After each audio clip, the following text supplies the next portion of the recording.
কালাম চাচাই কইছেন আমার কেউ ছিল না থাইন ছিলা থাইন যে এমন দয়ালু আর বিত্রে যে তাইনর গুলালু কত গরিব গুড়া যে পড়ি রয়েছে এরার নামে কেন একদিন দেখলাম না যে একটা উপকার করতে বালা হতা উপকার করো বা না করো এই যে গাঙ্গিবিলটা গরিবের হারায় সরকারে মালটা হারায় আত্মসাৎ করতে আসো আমরা বলছিলাম 17 বছরের হিসাব 17 বছরের হিসাব দিছিলাম আমরা ওরার মুখে ফেরাউনে যেভাবে ফেরাউনের মুখের তার মুখের রায়ে তাদের সাজা আমার আল্লাহ ফাঁকে দিছ ফেরাউনের মুখের রায়ে ফেরাউনে যদি ফানির চুবাই আমার হই আল্লাহর হুকুমে তে আমার কালাম চাচার মুখর রায়ে কোনটা হইতো ইগুলা দেখবা আমার মহামান্য আদালত সাবে মহামান্য আদালত সাবে জিলা জজে দেখবা দায়রা জজে দেখবা এই বাংলার জমিনও নাই একটা মেম্বার আমাদের লামাভাড়ার মাঝে নাই একটা মেম্বার যে একটু দুঃখ শুনবো একবার নাই একটা চেয়ারম্যান যে গরিব দুঃখে গিয়া করবো জ্ঞান জ্ঞান নাই একজন নেতা গরিবর আছে এই ধনীর আছে হোমলিয়ার রাজাই আর গরিবের হইল পাড়া খেতা বালাও মাঝে মাঝে এমন পরিস্থিতি লামাপাড়া কেন কিসের জন্যে এই যে জাতি সরপয় ময়াল খাইছে দূরা সরপয় রাজ্য পাইছে কেন রাজ্য পাইছে ওই যে বলছিলাম আজি এই সজিবুল্লাহ সাহেবর নামে গান সজিবুল্লাহ সাহেবর নামে এই যে গাঙর আপনারা নিজে পড়বা নিনা আমি পইরা আপনারা শুনাইতাম এগুলা দেখতে থাকুন এই দেখো ডিসি সাবর পারমিশন পাইছি তাইনর সাবুর দিছে লেখইমায় যে উনি 5 ওয়াক্ত নামাজি উনি ব্যবসা করে উনির মার্কেট আছে উনির পলট হল আছে ওদের রুমের সমান বুঝি লেখইমা নাই লেখইমা যদি থাকে না ওদের ওই নমাজি চাচার রুমের সমান আল্লাহ বাংলার জমিন কত কত ভদ্রলোক বড় লোক রাখছই এই বাংলার জমিন হেরা তো কারো কথা হয় না একদিন কারো সাবুত একদিন করলো না যে অমুক ধনী অমুক বাদশা অমুক ফকির সে চুর সে ডাকাত এগুলো তো আমরা গাইছি না আমরা কাগজ লইয়া ফরমান দিয়া এই যে আমার বাড়ির কাগজটা আমার নামে 16 শতক বাড়ি আছে বর্তমানেও আমার খালি বাড়ির এরিয়ার ভিতরে আছে 16 শতক আমার নামে রূপনা বেগম এই যে কারেন্টর বিলটা আসে কারেন্টর মিটারটা পর্যন্ত আমি রূপনা বেগম নামে কারেন্টর মিটারটা পর্যন্ত কলিল মার চৌদারব জীবনে ধনী হইতে পারছি না একটা বাড়ি জন্মাইছিলা আবার ওই কিছুদিন আগে আমার একটা ছেলে আমার একটা বাই আল্লাহ দয়া করছেন একটা বাই উচিল্লা করার কারণে আরও 4.5 শতক জায়গা কিনে ও আমার নামে আজ তাকে 25 বছর আগে ও বাড়ি কিনছিলাম আমার দাদা শ্বশুরের বাড়ি আছে আমার এখন শ্বশুরের বাড়িটা পর্যন্ত এখনও পারে সেই দেখো আর একটা বিল্ডিং আমার দেউরে আইয়া তুলছে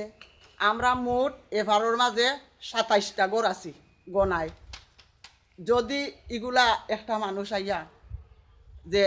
ইটার ফরমান টানিত মনরে বুঝাইতে পারতাম এত মিথ্যা হতা ভাল কথা কালাম সাই মারছই টিয়ন সাবর পারমিশন পাইছি মৎস্যজীবীর আমরা এই যে সব মৎস্যজীবীর এই যে আমরা আমার লগে কতজন সমর্থ আসই আমি যে 100 ঘরের হিসাব দিছিলাম 100 ঘরের হিসাবের আমার মৎস্যজীবীর এই দেখো খাতা হল আমার গাটে গাটে কাগজে খাতায় আপনারা দেখতে থাকুন এই দেখো কাগজ হল আমি ফরমান দিদি সব সময় চেষ্টা করবো আমি যে তো আমারে মৃত্যুক বলে না আমি আল্লাহরে সাক্ষী রাখি সব সময় আমি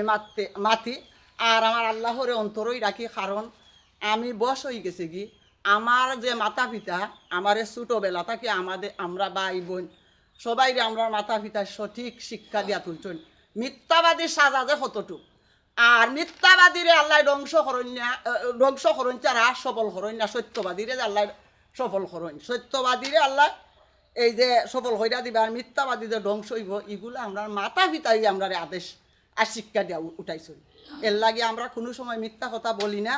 আর কাগজ দেখানির কারণ হইল যে কোনো মানুষে বলে না যে এ বিটি দিকে সাক্ষী দেউরও কেউ নাই আমি চাই আমার এক আল্লাহ যথেষ্ট আর যদি সত্য বলি সত্যর জয় আল্লাহ একদিন দিবে আমার একটা ছোটো নাইতে হদিন হয় আমি নাইনে কই ইয়া আল্লাহ আমার এই যে তারা বিটিও দেওয়া ফর হায় আল্লাহ ভাগ করবার তুমি সব জানো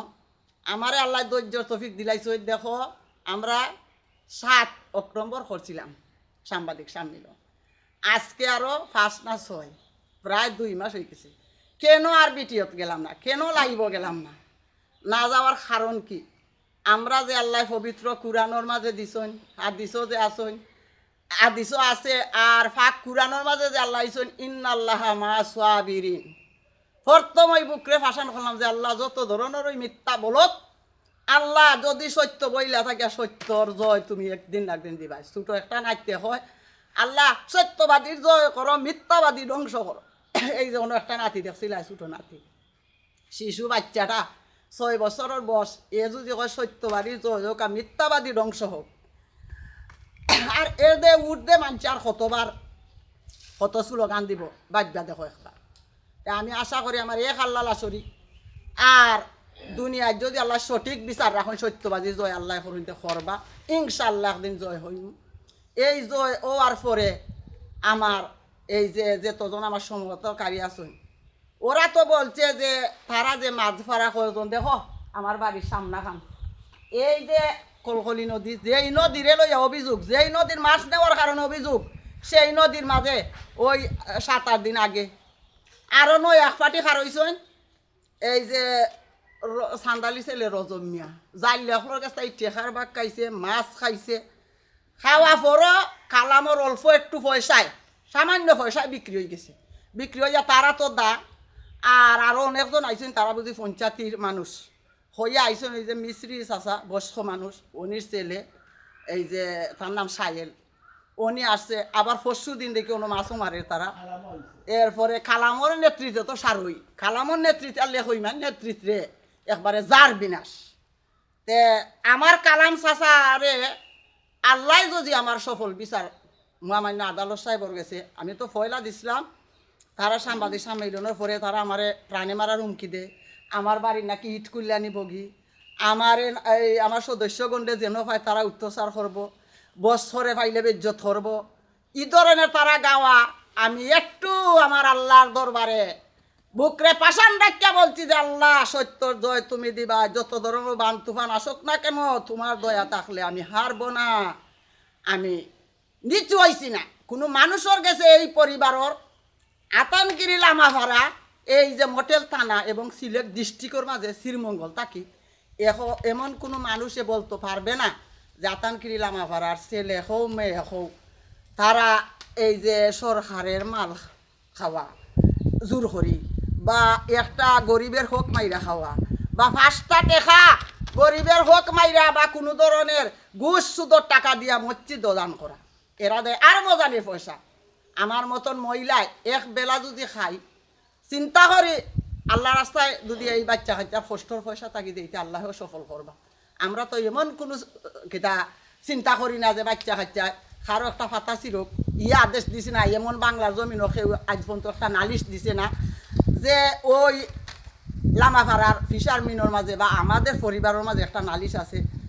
আমার বাইশটা একটা কিতা সবুজে শাসি ডাকিয়া হয়েছে, আমার মান্না নিয়ে গেছে কি রূপবান চাইছে কৈছেন। আমার আইডি কার্ডও দেখুন আপনারা, এই যে আমার ওই দেখ ও যাওয়ার লাগিয়া ওই দেখো করছি।